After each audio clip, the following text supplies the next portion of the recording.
Allez, tout de suite les audiences d'hier soir avec vous, Romain. Et c'est Die Hard, sans surprise, qui est en tête sur TF1. Et oui, une audience mortelle pour la une hier soir, 6 300 000 et 26,6%. La une qui est largement leader, puisqu'elle fait 2 fois plus que la deuxième place. Et c'est pour France 2, cette deuxième place, avec du cinéma, le film Dans la maison. C'est loin d'être la tuile pour la 2, mais on a un score dans la moyenne par rapport à ce qui s'est passé ces dernières semaines. 3,2 millions et 13,6%. Troisième place pour France 3, avec l'inspecteur Lewis, 2,8 millions. 11,4%. Et au pied du podium, on retrouve M6 avec Capital. Pas de conso hier, une grande enquête sur Daesh, l'État islamique, d'où proviennent en fait les milliards. Un numéro un petit peu différent de ce qu'on peut voir habituellement dans Capital, mais sur ce coup-là, c'est un peu la dèche côté audience. 2 100 000 seulement et 9,3%. On est là très en dessous de la moyenne du magazine. Et du côté de France 5, c'est le sel qui cartonne. Oui, effectivement, la case conso du dimanche, documentaire sur le sel que l'on retrouve notamment de façon très importante dans certains aliments. Eh bien, France 5 a bien fait de mettre son grain de sel sur ce coup-là. 914 000 personnes et 3,7%. Aucune chaîne ne dépasse le million hier.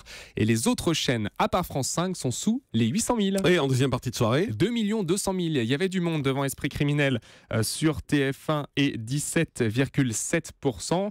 Le magazine non élucidé est à tout juste 10% du public et 1 100 000 téléspectateurs. Et petit score pour enquête exclusive qui nous emmenait aux États-Unis avec les policiers au bord des routes américaines. Eh bien, plutôt un dérapage pour Bernard de la Villardière hier. Moins d'1 million de téléspectateurs. Et du côté de samedi, on jette un œil sur les audiences des primes. Avec France 2 au-dessus de la mêlée, avec la finale du Top 14, 3 400 000 et 18,3%. La 2 qui a donc plaqué au sol TF1 avec Ce soir tout est permis avec Arthur. C'est vrai que c'est une émission qu'on voit beaucoup à la télé en deuxième partie de soirée, également en prime time le samedi. Là, pour le coup, moins de 3 millions de téléspectateurs samedi soir pour la une et 16,6%. Et puis il y avait aussi ce duel, Jean-Marc, dont on a parlé vendredi, duel de foot entre les hommes sur TF1 et les filles sur W9. 1 500 000 pour France-Colombie, la Coupe du Monde féminine sur W9, c'est plutôt pas mal, ils s'en sont pas si mal sortis, 9,7%.